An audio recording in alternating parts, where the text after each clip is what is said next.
आखिरकार ट्रक ने मोटरसाइकिल को टक्कर मारकर फरार होने की कोशिश की, लेकिन बाहिम्मत ट्रैफिक वार्डन ने जान पर खेलकर इसे नाकाम बना दिया। ट्रैफिक वार्डन कमाल दिलेरी और बहादुरी का मुजाहरा करते हुए चलते ट्रक पर चढ़ गया।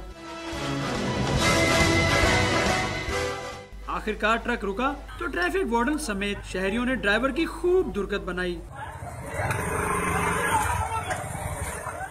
फर्जशनास ट्रैफिक वार्डन जवाद ने बताया कि उसे भी अंदाजा नहीं हुआ कि ये सब कैसे कर लिया। जब मैंने वीडियो बाद में देखी है फिर मुझे लगा भी वाकई मैंने बहुत खतरनाक काम किया। उसका नुकसान भी मोटरसाइकिल का, और वो जो लेडीज थी जिनको चोटें लगी थी, जब उन्होंने आगे रोते हुए बताया तो फिर मैं उनके पीछे लगा हूँ।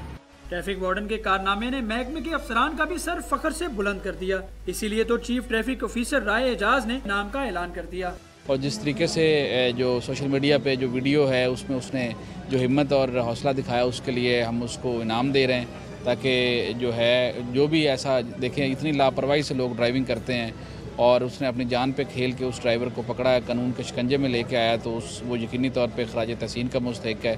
ट्रैफिक ड्राइवर को शहरियों के हाथों खूब धुलाई के बाद पुलिस के हवाले कर दिया गया, जहां उसके खिलाफ कानूनी कार्रवाई शुरू कर दी गई है।